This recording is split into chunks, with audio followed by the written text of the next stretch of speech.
Friends, welcome back to my channel lifestyle Shipra ব্লগে অনেক অনেক ভালোবাসা।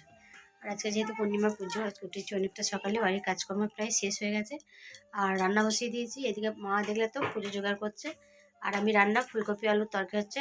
আর আজকে একটা জিনিস রান্না করছি, সেটা তোমাদের সাথে একটু শেয়ার করি চলো। বাবরে, ফুলকপি আলু দিয়ে তরকারি হচ্ছে, নিরামিষ আর যেহেতু পূর্ণিমা। আর এটা কী হচ্ছে বলো তো, আমি ফুলকপি পাতাগুলোকে কুচি কুচি মানে কচি পাতাগুলোকে কুচি কুচি করে কেটেছি, কেটে শিল দিয়ে বাটবো, বেটে একটা রেসিপি করব। সবাই খেতে পারে, ভালো লাগে, খুব সুন্দর লাগে, গরম ভাত দিয়ে বা রুটি দিয়ে দারুণ লাগে খেতে। এর সঙ্গে ধনে পাতা দেবো আর একটুখানি আদা দেবো, দুটি জিরে দেবো। খারাপ মানে আজকে আমার জামাইবাবুর শরীরটা খুবই খারাপ। দেখি পুজো হয়ে গেলে খাওয়া দাওয়া করে দেখি বিকেলবেলায় ভাবছি আবার বাড়ি যাবো, দিদির বাড়ি যাবো। দেখি ওখানে বলছে খুবই শরীর খারাপ, কাল থেকে শরীর খারাপ। একবার কদিন আগে গেছিলাম দেখতে, আবার যাবো আজকে, ভাবছি দেখা যাক কী হয়। আর আমারও প্রচুর ঠান্ডা লেগেছে। সোনাইয়ের ওই কম্পিটিশনে গেছিলাম, সেদিন সকাল 8:30টায় গেছি, একবারে সন্ধ্যে 6টা 6:30টার সময় বাড়ি এসেছি। দিয়ে এবারে গাড়িতে এসেছি, ঠান্ডা লেগে গেছে, প্রচুর ঠান্ডা লেগেছে। এর না মাথা, এদিকে চোখ নাক আর পুরো বন্ধ হয়ে গেছে, চোখটা ব্যথা করছে খুব। এমনিতেই চোখে ব্যথা আছে, এমনি চশমা তো পড়ছি। তাহলে চলো রান্নাটা করে নিই। আর এখনও ব্রাহ্মণ আসেনি, পুজো এখনও করেনি, আসুক ব্রাহ্মণ। 10:30টার সময় করা হচ্ছে, হ্যাঁ 10টা 5 বাজছে, 10:30টার সময় আসবো বলেছে। দেখি চলো রান্নাটা করে নিই, আগে ওটা বেটে নিই, তারপর রান্না করে নিই। ফুলকপি তরকারিটা প্রায় হয়ে গেল, ওটা নামিয়ে নেবো, নিয়ে লাস্টে ভাতটা বসিয়ে দেবো। তাহলে শীতকালে দিনে না ভাতটা একটু গরম গরম হলেই ভালো লাগে। তাহলে চলো আমি রান্নাটা করি। সোনা সোনা বাড়তে হবে, এর মধ্যে আবার ইয়ে দিতে হবে, কী বলে, ধনে পাতা দিতে হবে, টমেটো দিতে হবে, আদা একটুখানি, তারপর দুটি জিরে, সব দিয়ে বেটে তারপরে কড়াই নাড়তে হবে। গরম ভাতের সঙ্গে দারুণ লাগে খেতে। হ্যাঁ ধনে পাতা, এটা দেখো বাটা হয়ে গেল, দেখো এটা বাটা হয়ে গেল, দেখো কপি পাতাটা বাটা হয়ে গেল। এবার ধনে পাতাটা,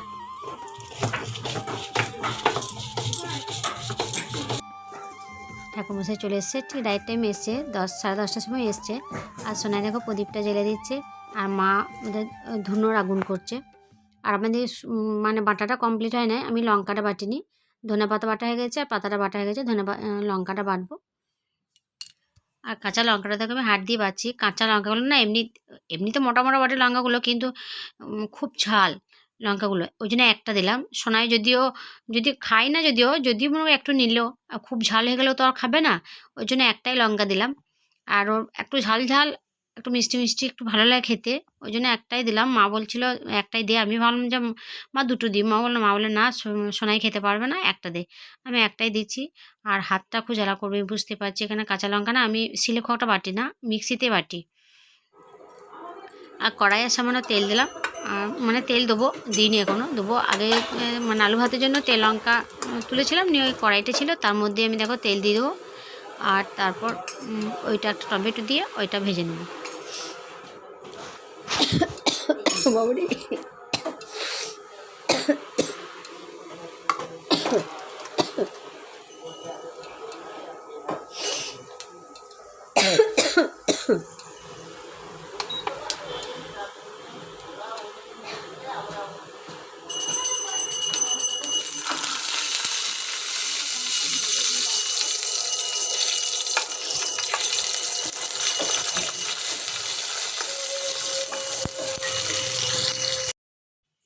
প্রত্যেকটা জিনিস দেখবো না নতুন নতুন করে ট্রাই করতে হয়, একঘেয়েমি একরকম সব জিনিসই খেতে ভালো লাগে না।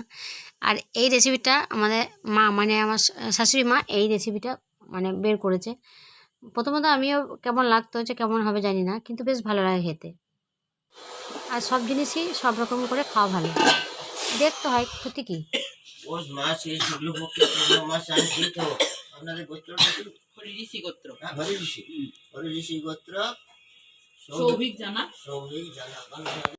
চলো আমি আবার কী করে পুজো হচ্ছে শেষ, কড়াই তেল দিয়ে দিয়েছে, লঙ্কা দিয়ে দিয়েছে, ফোড়ন দিয়ে দিয়েছে, প্রচুর কাছে হচ্ছে, ব্রাহ্মণেরও কাছে হচ্ছে, মায়ের কাছে হচ্ছে, সোনাইয়ের কাছে হচ্ছে, আমার তো হচ্ছে। আর বন্ধ করে দিলাম, এখন পুজোটা হয়ে যাক, তারপর পুরো রান্নাটা করে নেবো। হয়ে গেল, আরতি হলো, আরতির ইয়েটা আমাকে দিল, মাথায় দিল।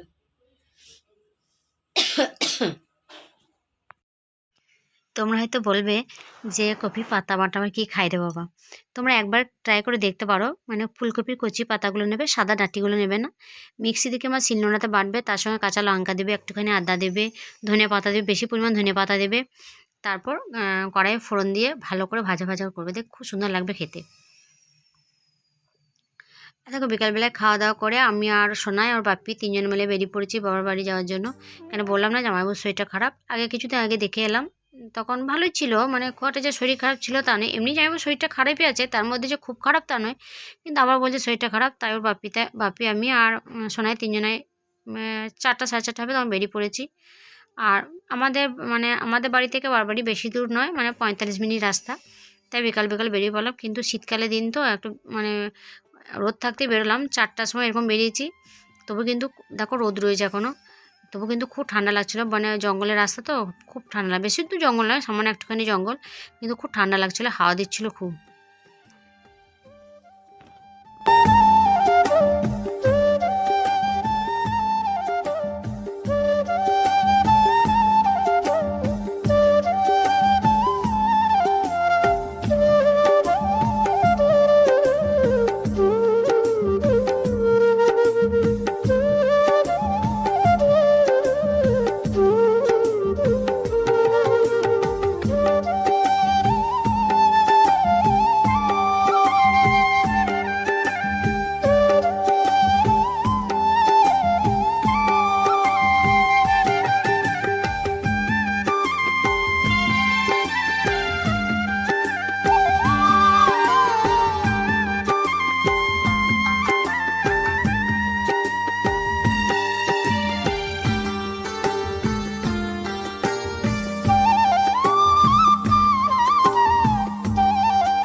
এই ভিডিওটা অনেক দিনকার, বুঝতে তো পারছো, পূর্ণিমার পুজো তখন জামাইবাবুকে দেখতে গেছি। তারপর মাঝে অনেক ঘটনা ঘটে গেছে, আর এখন কোনো ভিডিও করছি না, ভিডিও করার মতো মানসিকতাও নেই। তাই পুরনো ভিডিওগুলো যেগুলো ছিল সেগুলো যেহেতু ইউটিউব চ্যানেল যখন খুলেছি তখন মাঝে মধ্যে তো ভিডিও দিতে হবে, তাই মাঝে মধ্যে ভিডিওগুলো দিচ্ছি। আর তারপর আস্তে আস্তে তোমাদের সঙ্গে সব কিছু আমি শেয়ার করব। এখন কিছু বলতে পারবো না, কারণ এখন বলার মতো পরিস্থিতি নেই। তা প্লিজ তোমরা একটু কষ্ট করে দেখে নিও। সবাই ভালো থাকবে, সুস্থ থাকবে। টাটা।